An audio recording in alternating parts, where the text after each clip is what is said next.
बुलढाणा जिल्ह्यातील संग्रामपूर तालुक्यातील बावनबीर गावात देवीच्या विसर्जन मिरवणुकीदरम्यान झालेल्या दगडफेकीच्या घटनेनंतर केंद्रीय मंत्री प्रतापराव जाधव आणि पालकमंत्री संजय सावकारे यांनी 5 ऑक्टोबर रोजी गावाला भेट देऊन पाहणी केली।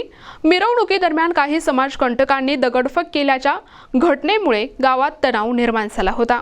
या घटनेत 20 ते 25 जण जखमी झाल्याची माहिती असून पोलिसांकडून गावात कडकडीत बंदोबस्त ठेवण्यात आलाय।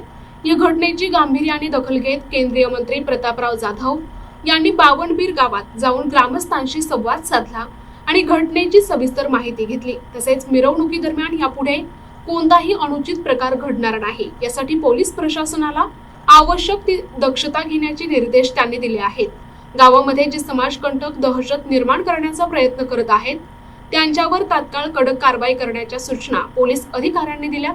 यावेळी बुलढाणा जिल्ह्याचे सहपालक मंत्री संजय सावकारे, अप्पर पोलीस अधीक्षक श्रेणिक लोढा, ठाणेदार चंद्रकांत पाटील, शिवसेना जिल्हा प्रमुख शांताराम दाणे, उपजिल्हा प्रमुख राहुल मारोडे, संतोष टिवरे, तालुका प्रमुख केशव ढोकणे, रामा थारकर, श्याम आकोटकर यांच्यासह शिवसेना, भाजपा महायुतीचे पदाधिकारी आणि गावातील नागरिक मोठ्या संख्येने उपस्थित होते।